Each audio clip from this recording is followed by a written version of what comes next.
Hello, everyone, and welcome to On the Move, a show where we share transportation, sales, and marketing success stories. I am Jennifer Karpus Remain, Executive Director at TMSA, a trade nonprofit educating and connecting marketing and sales professionals inside transportation and logistics. And today on the show, I'm so excited to have Laura Cyrus, Senior Director of Industry Training and Outreach at Truckers Against Trafficking. Hi, Laura. How you doing today? Hey, I'm doing well. Thank you so much for having us as a part of the show today. So excited to have you here.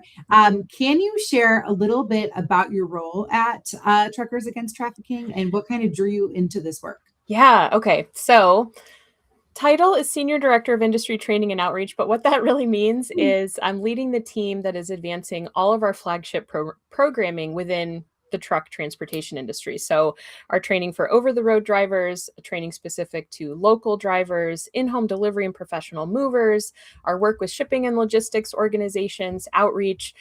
In my role, in addition to leading the team that's advancing all of this work, I travel nationally, speak at events, work with high-level partners.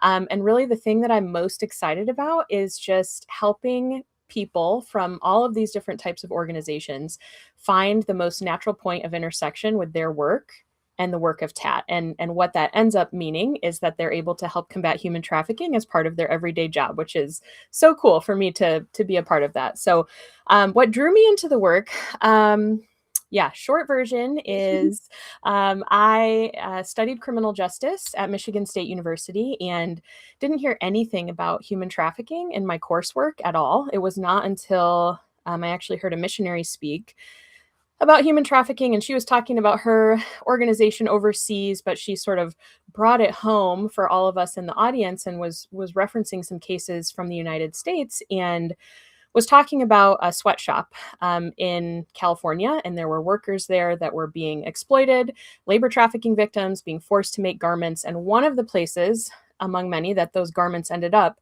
were stores in the United States. And I had just purchased 2 dresses at a major department store. Not that they were involved in any of this, but I just had this moment of, how had I never considered who was producing my clothing or the coffee that I drink every morning or the chocolate that I enjoyed, right? All of these things. Like, I just had this moment of, how have I been such an unconscious consumer, right? And just felt very convicted and motivated to do something. I didn't know what that was going to look like. Obviously, sex trafficking is such a huge piece of all of that too. But it really was just that confronting my own potential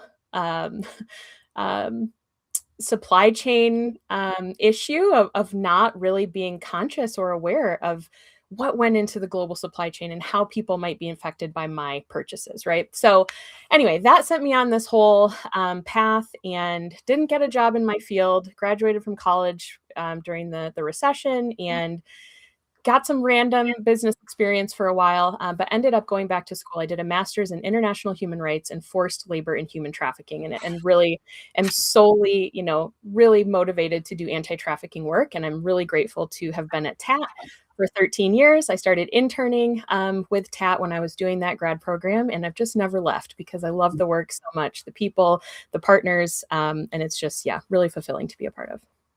And for those that might not be familiar with TAT, can you describe the mission and impact and exactly what you guys do? Yes. So our mission is to stand committed to educate, equip, empower, and mobilize members of key industries and agencies to help combat human trafficking. What does that mean in practice? So we are seeking to raise up a mobile army of transportation professionals that can assist law enforcement in the recognition of those victims of human trafficking across North America, and then the reporting, so that those frontline people everywhere in all of these little niche industries that we're working with, they are aware, understand what to look for, what they might be seeing, and then what to do, how to take action in order to help someone. And so we really are, by educating all of those frontline people, helping folks from all different walks of life, areas of business, roles, responsibilities, really take action and be able to, again, do something to help combat this crime.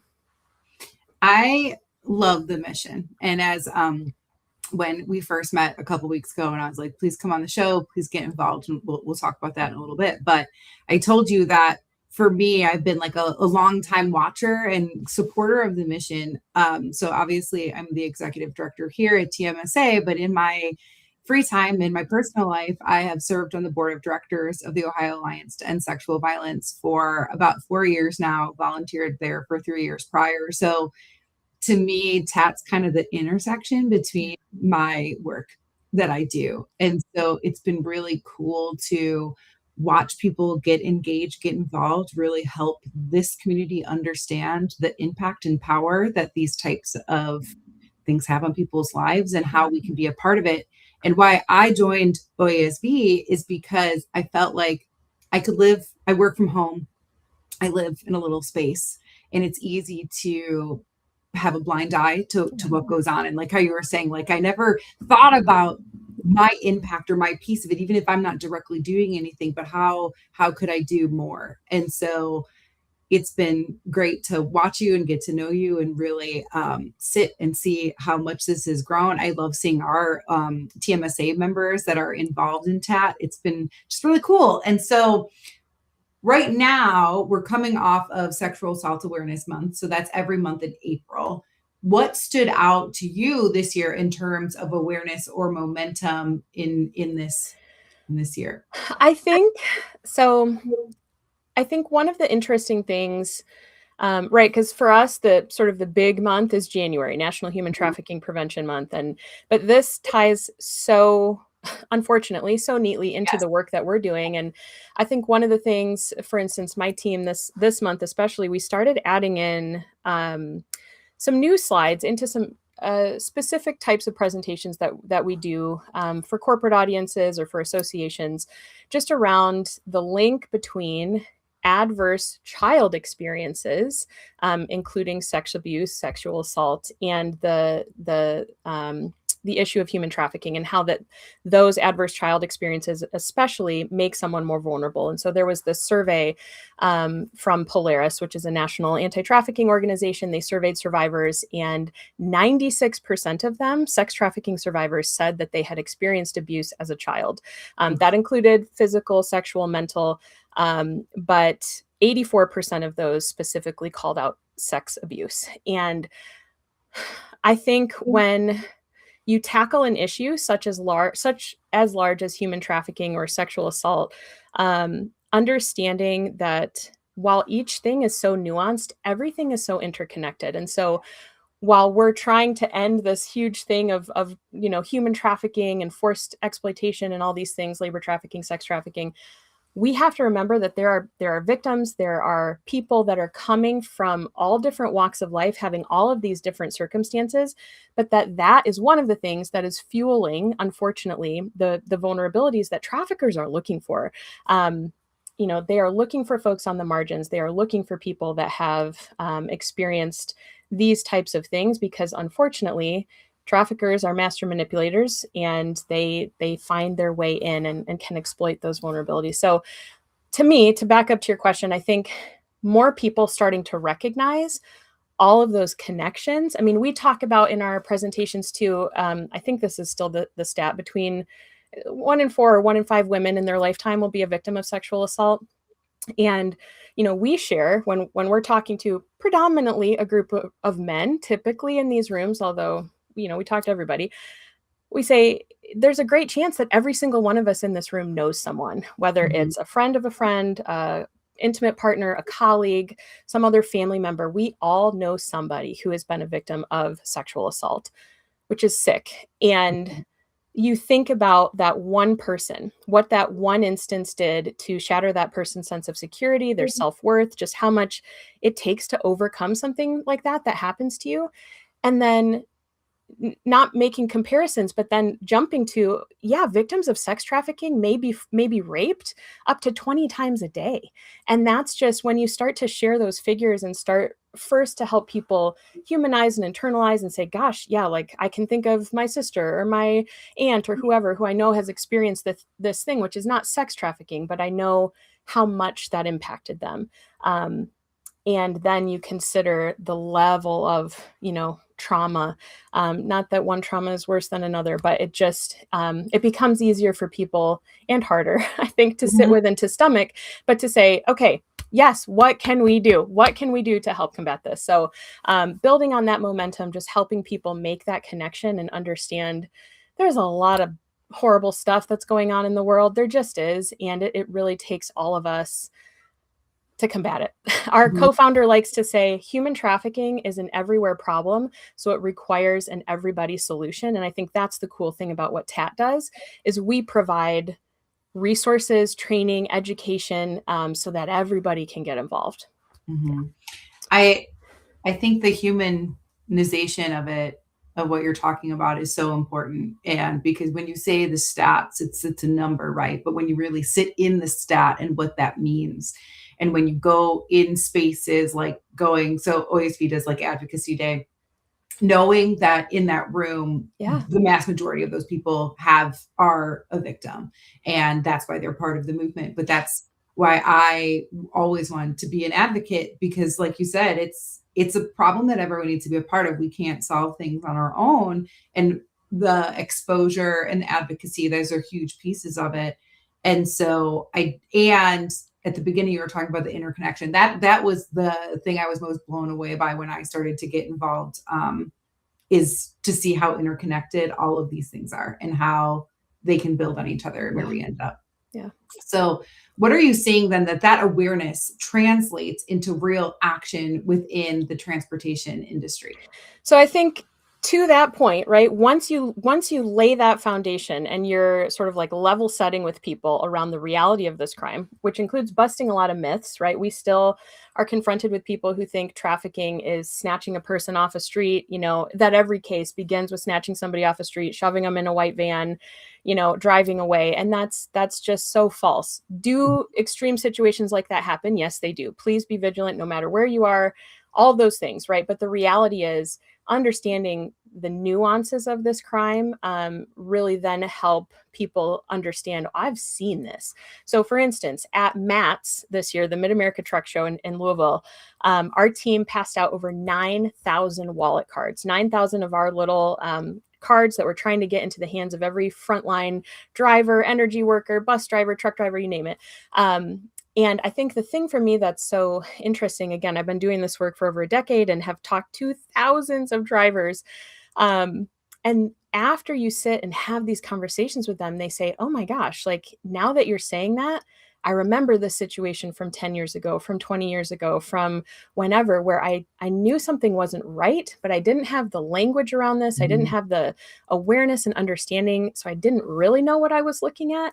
And I certainly didn't know that there was something I could do that only involved making a phone call, right? So seeing the momentum, seeing those light bulb moments for the drivers who are the frontline people, but then also all of the amazing support that we get from the companies who really want to do good as they're doing business. That's one of the things that we talk about a lot, like incorporating TAT into the safety culture of these organizations and just giving them tools. It's easy. We make it free. We had to think of what are all the barriers that we needed to Mhm. make sure for objections that we could easily overcome. It's free. It can be done in less than 30 minutes. There are so many methods to deploy this training, no matter how an organization, if they're doing in-person safety training, if they're sophisticated with an LMS that they're utilizing, we try to make it so easy. And then have continuing ways for organizations to get involved. So thankfully, we've seen great reception to what we're putting out there. And you mentioned that, like, those moments, those light bulb moments where people are like, oh, I saw something, see something, say something, Yeah. but they didn't know what to say. So what are some of those key signs or situations that industry professionals should be paying attention to? Absolutely. So when we're talking to frontline drivers, for instance, but really anybody, we're asking for two main red flags to be on the lookout for. Anytime you see a minor that you believe is engaged in a commercial sex act or part of solicitation, huge red flag. Minors cannot legally participate in sex. They cannot sell sex. They are automatically victims. Mhm. And anybody that looks like they're under the control of a pimp, if they don't have agency, if they look like they are under duress, if someone is controlling them, those are the two main red flags. But then there's a whole sort of like host and an onion layer that you can start to peel back. Obvious signs. And again, this isn't just trafficking. And we've seen cases of this recently where TAT trained drivers have seen red flag things that didn't end up meaning that it was trafficking, but maybe they saw someone that looks like they had been abused, or they notified law enforcement after they thought they saw a child that had been abducted, an Amber Alert situation. I think the thing that we're finding is once you're aware of this and you start to look at the world through this lens, yes, be looking out for these red flags of trafficking, but just be looking out in general. Let's all look out for each other a little bit more. But anyway, yeah, signs of bruising, signs of distress, if they're not able to speak for themselves, if they are not able to handle their own money, their own identification, if you're able to speak to someone directly, do they mention having to make a quota? Do they mention having a pimp or having a daddy? If you can ask them a question, does your family know where you are? If not, why not? When was the last time you talked to your family? Can you come and go as you please? Sometimes, in many cases, victims of sex trafficking especially are not going to identify themselves as victims, right? There's so much manipulation, coercion. There's so much behind this crime that they're not like out there, raising their hand saying, oh, please help me, help me. It's not typically going to appear that way. And so that's why we have to make sure all of these frontline people can sort of identify these red flags and have the courage to make that call. And I just want to add, we're not asking drivers to recover people themselves. We're asking them, just make a phone call to the national hotline. If you're not sure, if you're seeing a crime in progress, obviously call local law enforcement.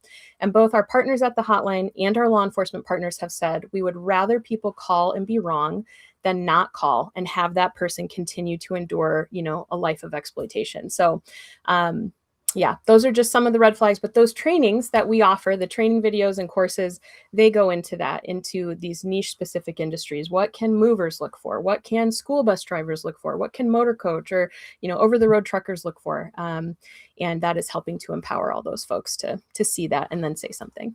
And do you want to share what the hotline is in case people Yes, 1-888-373-7888. And I would also encourage you to download the TAT app. That is a great thing to keep red flags at your fingertips, to review case studies. There's also a really cool geolocation feature. So no matter where you are in the country, if you open up the TAT app and you want to report a suspected incident of human trafficking, it will pull up the best numbers for you in that area. So if there are localized hotlines or state hotlines that are doing really great work in that particular area, those numbers will populate, as well as the national hotline and link to 911 as well. Thank you for sharing that. That's a incredible information resource, especially when I feel like sometimes when you're in that position or you're not sure what the best route to do is. If you already have the app in place, it will tell you the best route to take to. And you can refresh those red flags. Like, just if you're not sure, if you see something, your gut goes off and you're like, I don't know, pull open that app and just look through. I mean, there's searchable terms you can use to search different red flags, and again, review case studies and things to just help you have more confidence in reporting. Awesome. And can you share an example of when someone in the industry really did recognize something and it led to real impact? Yes. Oh my gosh. I could share a ton of amazing stories. And just before I do, I want to call out, you should go to TAT's awards page and read all of our amazing TAT in action stories, especially the stories of our Harriet Tubman Award winners. These are trained folks that found themselves in the right place at the right time and were able to help somebody who needed assistance. But one story that comes to mind is Arian Taylor. He's a professional truck driver. He was out on the West Coast in a California city. It was 3:30 in the morning. He was waiting to be unloaded and he got a knock on his door. And he was in this sort of industrial park, again, 3:30 in the morning, dark. He rolled down his window and it was a 19-year-old woman who was scared, crying. She had a grocery bag of everything that she owned in her hands, but didn't have her cell phone, didn't have identification. And she asked him for help, essentially. Because Arian had been trained, they called the national hotline together. And as it turns out, this girl had come to the city to party with a friend and her friend's older boyfriend. And that older boyfriend was trying to then exploit those girls into sex trafficking. And this young woman fought off that man and he dumped her in this desolate industrial park area.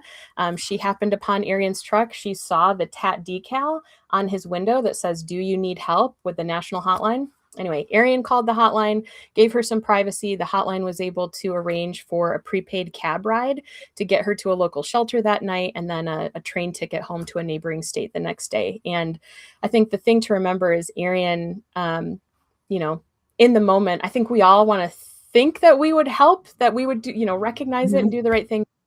He's convinced that she just saw that decal and knew that he was maybe a safe person to ask for Yeah. help. There's stories of, convenience store and truck stop workers noticing red flags. I think of Charles Burnson. He and his team noticed this woman that was in their shop, sort of trying to sleep in the truck stop, had been there for a few days, hadn't had a change of clothes. And he finally went up to her and said, what's going on with you? You don't look homeless, but something's not right. Like, how can I help you? She broke down, said that she had just escaped her traffickers who were holding her in a motel across the highway from the truck stop. She had a few moments when the traffickers had left the room. She made a beeline for the truck stop. She said, I knew the truck stop was open 24 hours a day. I knew it would be a safe place for me if I could just get in there and hide. Again, since Charles and his team were trained, they said, okay, let's spring into action. They called the national hotline. They were able to help her, get to safety. And anyway, there's just so many of these stories where, again, somebody finds themselves in the right place at the right time and is able to activate that training. And I think we forget sometimes that it does take an act of courage to make that phone call. Maybe it doesn't take an act of courage to be kind or to be curious or interested and like, what is going on? But to actually make that call sometimes is difficult. And so I just want to encourage everybody, not just drivers. We have training for corporate employees. Oh my goodness, I should have been talking about business travelers and what all of us can be looking for at airports and hotels and all these different things. There's training for that. But, just being willing to slow down. I think all of us, right? Like we're in our own worlds all the time, so consumed with email or social media or what's going on at home, or we don't look up. And if we do look up, we might think, well, maybe someone else is seeing that, the bystander effect, right? This is something that TAT is constantly trying to combat. If 10 people see a crime, 9 of them are probably going to think, oh, someone else is going to call in about that. I see that there's other people that are viewing this as well. No, because we're all thinking that. So we all have to take the initiative to call that in. And anyway, just want to encourage anybody that's listening to, again, just have the courage to make that call. Yes, I think that's a great point. Like our listeners, like this is a TMSA podcast. So we have a lot of sales and marketing, company leadership. So you guys are the ones that can put programs in place to train your truckers and things like that. But also, a lot of us are traveling. We're at the airports. We're at the truck stops. If we're driving places, we're there too.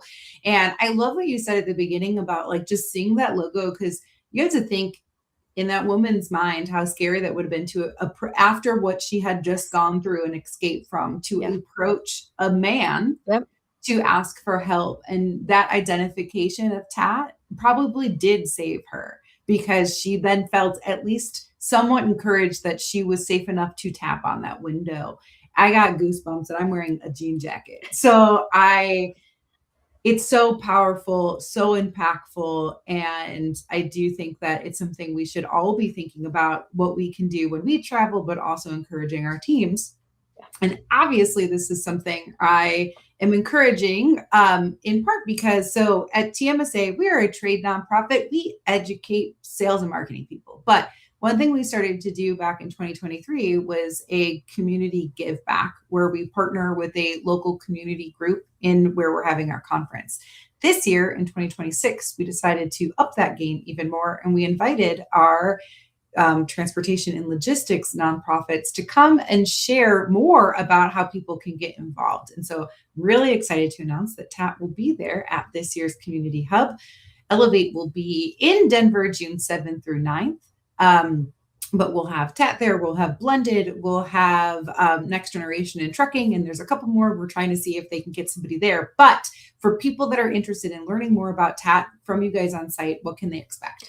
Yeah, so my colleague Elizabeth Sweetman will be on deck there, and it will be so excited to have conversations around, okay, here's our materials, here's what we're looking for, here's what we do, but then how can you go back and basically help us amplify this message throughout your organization? So we have partner communications plans and social media toolkits and just so many ways for all of the folks in your world to be a part of spreading that message. Can you work with us on LinkedIn? Like, here's a challenge. Snap a picture with Elizabeth while you're there at Elevate.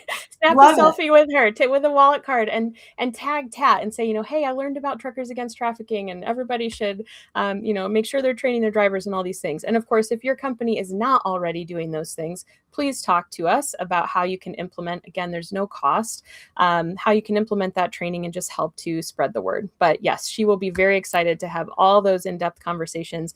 The training is just, that's the biggest ask, because that obviously is going to have the most impact. But there are so many other ways to get engaged with this work. And we're just really grateful for the creativity, the support, just the fantastic leveraging of your expertise, your networks, right? All of that, because again, it's an everywhere problem. It needs to have everybody on deck to be part of the solution. Absolutely. And I love that call to action of challenging people. We have a lot of people that love to post from our show on LinkedIn. So that is one thing for sure that people can lock in and do. And again, that will be in the community give back portion. It's the first How We Kick Off conference, Sunday, June 7th.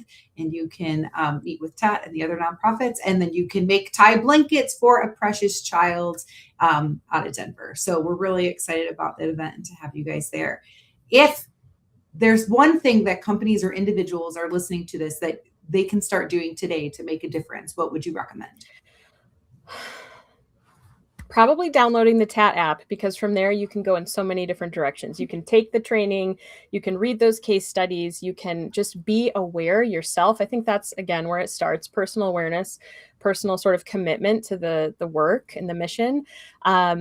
But yeah, I would say download that TAT app and share it. There's actually even a really cool QR code and option to share your phone with someone else and share that TAT app and have them download it as well. And if you're not currently training at your organization with TAT materials, please consider doing that. Yeah, that'd make a huge impact. Awesome. Well, that takes us to the last question. And this is something that I ask everybody who comes on the show. And that's, if you could go back in time and, this is what's funny. So you actually are getting the second question I normally ask people, because this is what I sent you. Normally I ask a different one, but I don't want you to come unprepared. So if you could relive one day of your life over again, and you don't get to change anything, but you relive it, what day would you go back to and why? So do you want my safe answer or my real answer? Maybe Your both really briefly. answer, Okay. Or you could give both. Yeah. So I think in general, when we're young, I'll speak in I statements. When I was young, I couldn't wait to grow up, right? Couldn't wait to have freedom and, responsibility and all these things. And just, you can't wait to grow up, and you don't realize when you're in the moment how narrow of a perspective you have as a child, and just how fast life comes at you, And so I think maybe not one specific day, but just going back to the good old days and just reliving a random Wednesday when I was in elementary school, or a random Saturday when I was first married with my husband, and maybe a random day when I was still on maternity leave after I had my first child. Like, just those everyday moments that in the middle of it, you're trying to be present, you're trying to just soak it all in, but you don't realize how good it is until after. And then my real answer, and I apologize if this is triggering for anybody, it's the conversation is going to take a turn, but I'll bring it back, is February 20th of this year. I unfortunately had a second trimester loss and was induced and delivered my stillborn son on February 20th. And on that day, the only thing I could focus on was, how do I live through the impossible? How do I get through this impossible day? And I did, with the help of my family.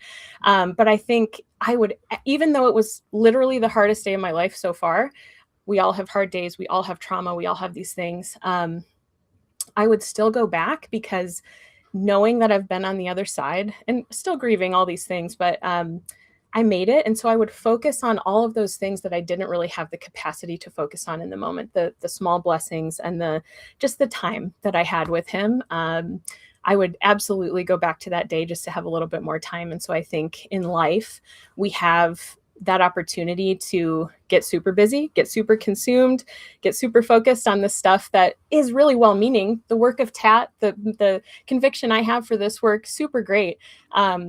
But at the end of the day, it's just being present in those moments, and whether it's with parents or friends or children or whatever it may be, just recognizing in those moments how precious life is, and just how great it is to be able to be a part of it and to get up every day. So, yeah.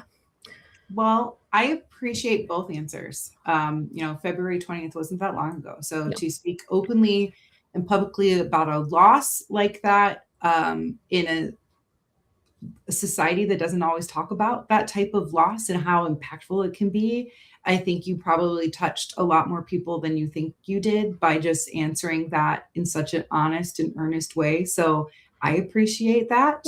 And thank you for sharing and for going through that and still, fighting all the good fights that you're doing, because you're pushing through your own trauma to help people with theirs, which is pretty special. And So we all have the opportunity to do that. I think that's the thing I want to leave people with is we all have that baggage. We all have stuff. We all have stuff. And so, how do you keep pushing through, and what can you do to impact, the lives of others? And I think, to bring it back to Tat, we have such a fantastic tool for doing that, for raising up everyday heroes in every corner, whether you are a business traveler, a CEO, a stay-at-home mom, like no matter who you are invited into this work and you can make a difference. And even if we change or save one life, like, oh my goodness, it will be amazing.